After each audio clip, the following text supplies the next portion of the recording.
welcome back to Data Products with R. We're going to do Boxplots today.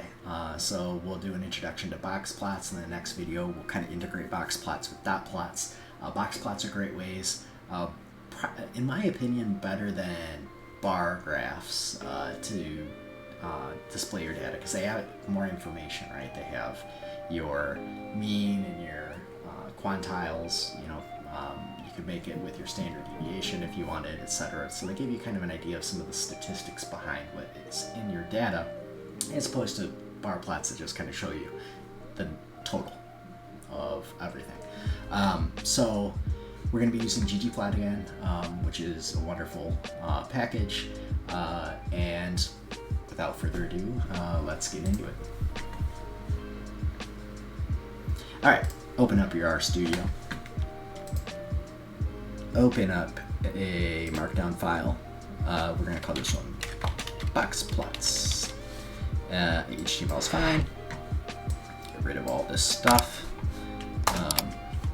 Anyone knows, if you're an RStudio expert and you know how to make it so that doesn't appear, I haven't really looked into it, but if you know how to make that not appear when you first open a markdown file, drop it in the comments on YouTube or message me somehow. Give me I would not have to delete all that junk.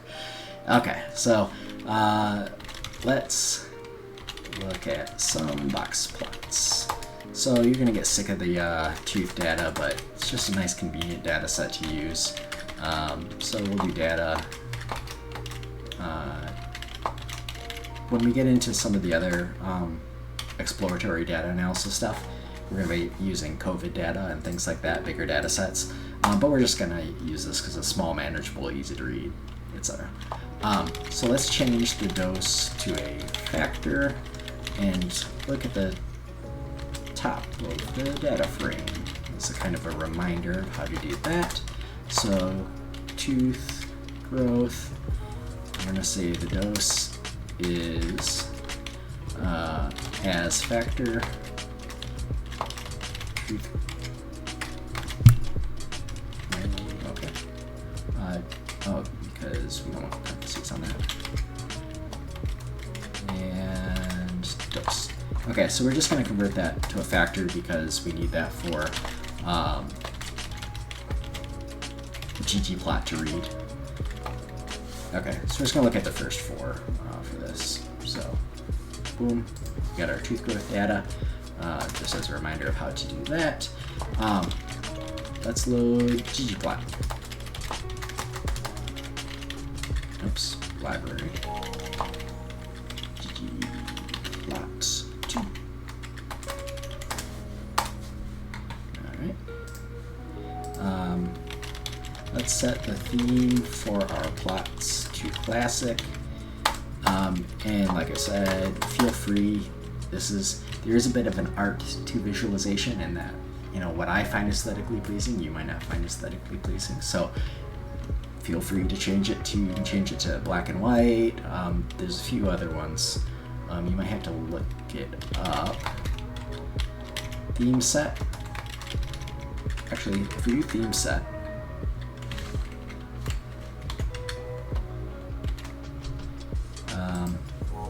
let's see if we can pull up theme set.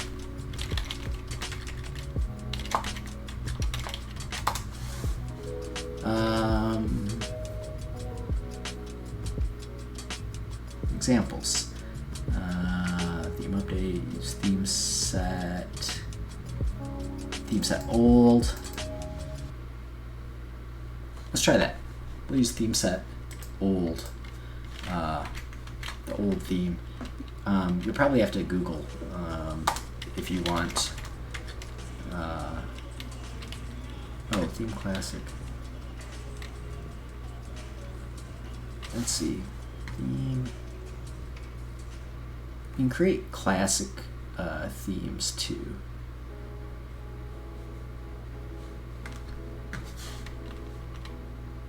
Oh, we want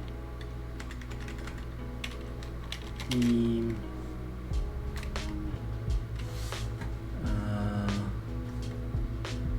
Oh, here they are. Black and white, classic, dark, gray, light, minimal,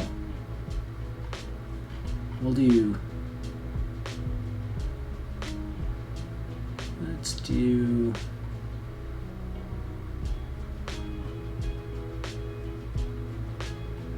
black and white. Try that. And theme legend position equals top for me. You can do whatever you want. All right. Beautiful. All right. Let's start with a very basic box plot with dose versus length. Tooth growth. Oh my goodness. All right. Tooth growth. We're going to create our ggplot object. Our aesthetic is going to be x equals dose, y equals length. And then we're just going to do a simple geom box plot.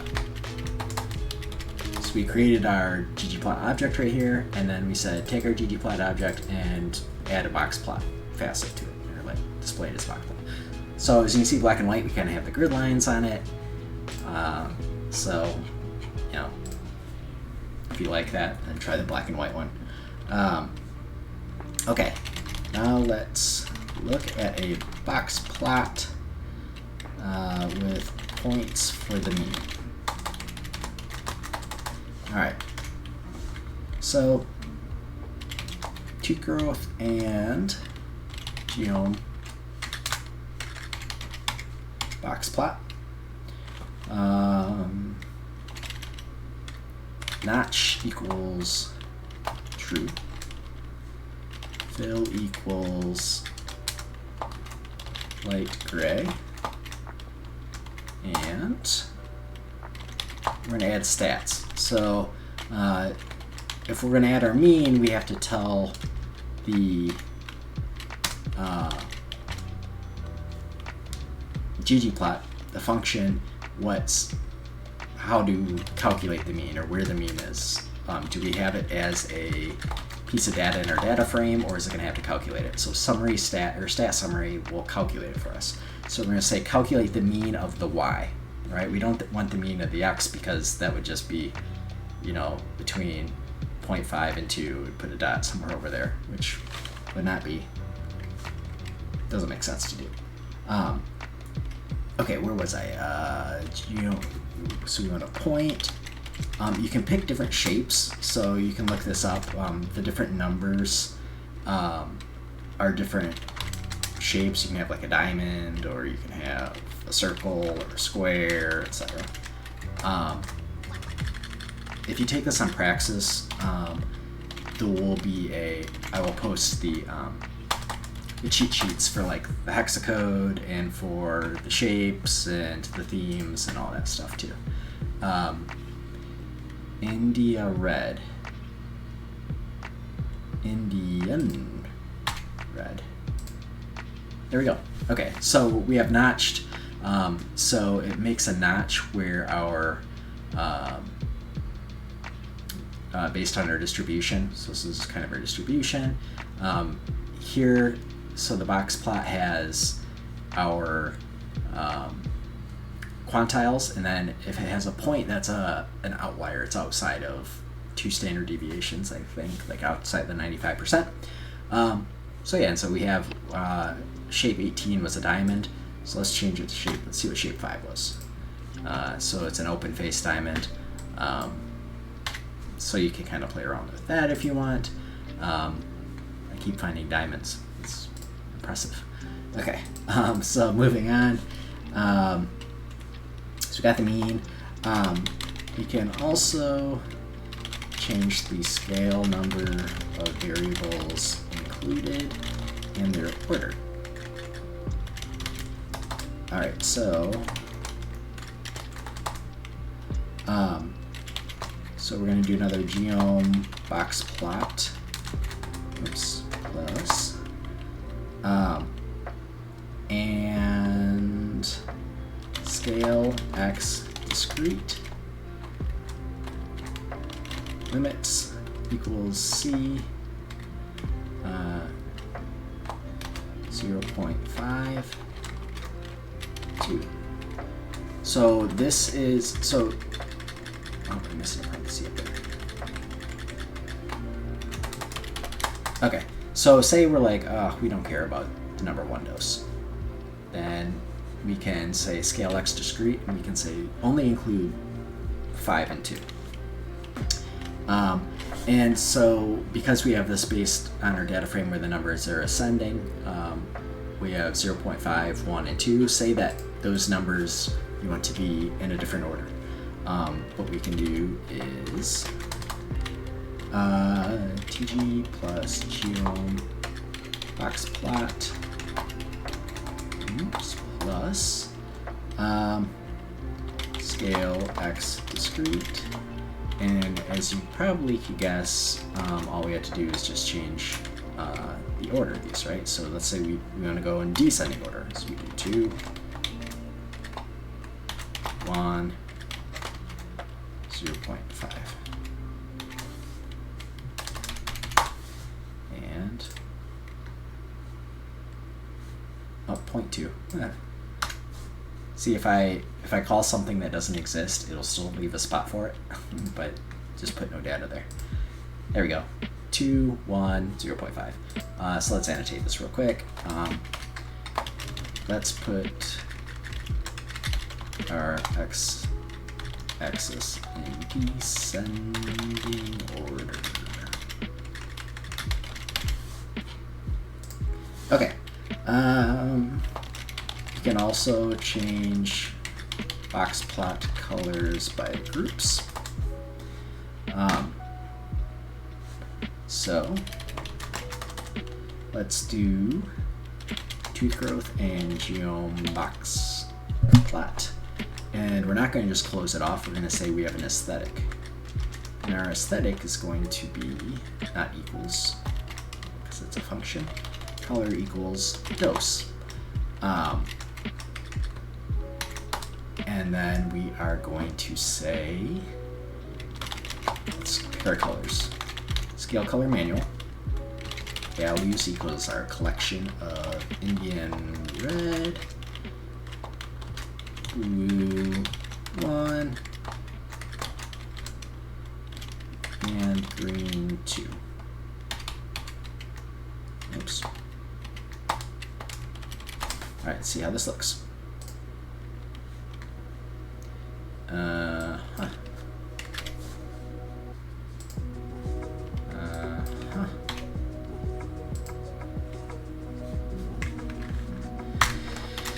Oh man, okay, there we go.